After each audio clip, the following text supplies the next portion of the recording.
जय काळसिद्ध. आता काय झालं माहितीये, मी आता हे ह्याचं अमरकोशचं लिखाण करतोय ना, तर माझ्या लक्षात आली एक तिथे की करता करता यामध्ये काय झालं, आमच्या कुसुमताई होत्या, कुसुमताई. तर कुसुमताईने एकदा साधू आणि नाग यांची कथा सांगितली होती.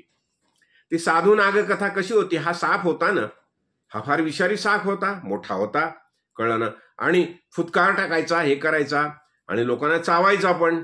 आणि योगायोगाने काय झालं, एक दिवशी त्याच्या रस्त्यामध्ये साधू भेटले त्याला. साधू आले आणि साधूच्या अंगावर त्यांनी हे केलं, फुटकार टाकला, कळलं ना, आणि चावायचा प्रयत्न केला, धावायचा प्रयत्न केला. साधूने त्याला त्यांच्या शक्तीने शांत केलं आणि मग त्याला सांगितलं की काय काय हे करतोस तू, हे तुझं जे वागणं आहे बरोबर नाहीये, कळलं ना, शास्त्र संगत नाहीये, तो तू अशा पद्धतीने कुणाला चावता नाही, कळलं ना. आणि दुसरं असं, तो उंदीर खायचा, त्याला ह्याला उंदीरही खायचा नाही तू.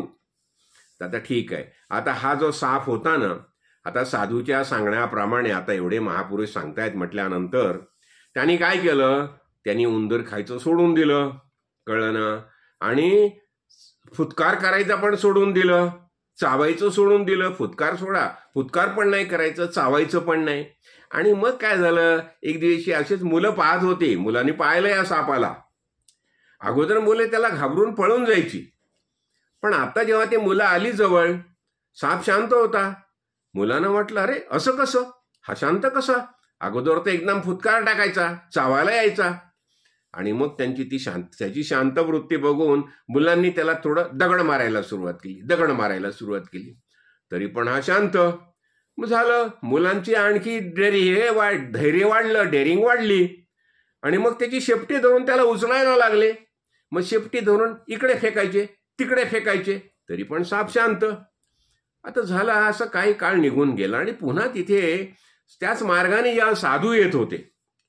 साधू आले त्या मार्गाने, त्यांनी पाहिलं हा साप आला त्यांच्या समोर, आणि ती सापाची जी अवस्था पाहिली, अशी दयनीय अशी जी स्थिती सगळे बघितली, कळलं की नाही. आणि मग साधून विचारलं, रे बाबा हे काय झालं तुला. नाही म्हणे, महाराज तुम्ही मला सांगितलं ना की आता तू कोणाला चावायचं नाही, कळलं ना, ते उंदीर पण नाही खायचे, तर मी सगळं सोडून दिलं. अरे असं कसं. अरे तुला मी सांगितलं बरोबर आहे, पण ह्याचा अर्थ असा नाहीये.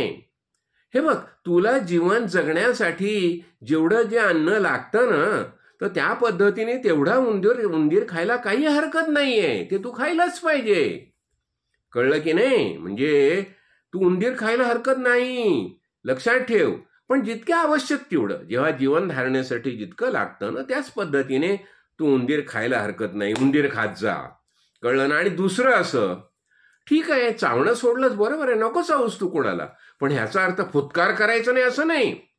जर तुला कोणी त्रास द्यायला आलं, कळलं ना, तर त्यांच्या अंगावर तू फुटकार करायलाच पाहिजे, त्यांच्या अंगावर धावायलाच पाहिजे. हा, चावू नकोस, पण फुटकार काढायचा, कळलं की नाही. आणि मग त्याला झालं, म्हणजे आता कसं झालं बघा, म्हणजे त्याला काय सांगितलं, तू फुटकार करायला हरकत नाही. म्हणजे असं होतं, म्हणजे आपण जेव्हा बोध ग्रहण करतो ना, त्याचा नेमका अर्थ आपल्याला कळला पाहिजे, कळलं की नाही. आणि हा नेमका अर्थ कधी आपल्याला कळतं, जेव्हा आपण सतत सान्निध्यात येतो, सतत संत संघात येतो. आता बघा ना, काही मुलं, आता मी बघत होतो ना, काही माझ्याशी सतत चर्चा करणारी मुलं, ठीक आहे, आता माझ्याशी सतत चर्चा करतात, फोनवर बोलतात, आणि ती सतत बोलतात, त्यामुळे कसं होतं, मी त्यांना त्या वेळेला जे काय मला त्यांना जे बोध करायचं ते करत असतो. त्यांच्या काही शंका असतील, कळलं ना, मग त्या शंकांचं मी समाधान करतो. आता महाराजांबरोबर बघा, महाराजांबरोबर आम्ही जेव्हा नेहमी वागत होतो आणि कुठला प्रश्न निर्माण झाला, लगेच आम्ही महाराजांना विचारायचो, आणि महाराज त्या प्रश्नांचं त्यावेळेला विश्लेषण करायचे, सांगायचं योग्य काय अयोग्य काय.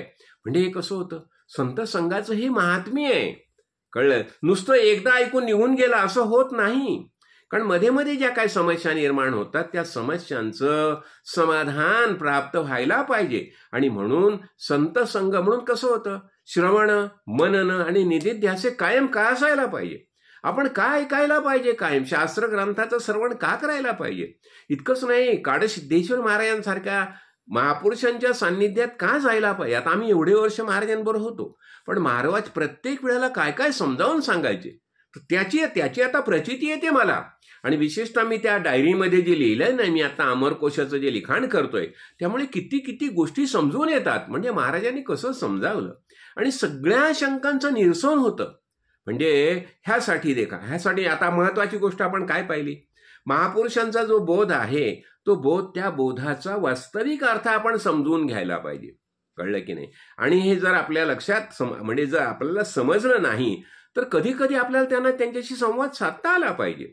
कारण त्या संवाद साधण्याने आपल्या शंकांचं निरसन होतं. म्हणून मी माझं भाग्य समजतो. कारण काय झालं, काळसिद्धेश्वर महाराज किती वर्ष मिळाले माहिती आहे, आणि सतत सतत त्यांच्याबरोबर राहिल्यामुळे अनेक शंकांचं निरसन झालं. त्यांनी ज्या अनेक गोष्टी समजावून सांगितल्या. कळलं की नाही? म्हणून आम्ही निश्चिंतपणे म्हणू शकतो.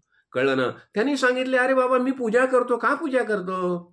जेव्हा मी सिद्धरामेश्वर महाराजांची पूजा करतो तेव्हा माझा निश्चय पक्का होतो. महाराजांनी काय सांगितलं, अरे तूच आत्मा आहेस, सच्चिदानंद स्वरूप आत्मा तूच आहेस. ऐक शिष्या येथींचे वर्म, स्वये तोचे आहेसी ब्रह्म. जय काळ सिद्ध, जय काळ सिद्ध.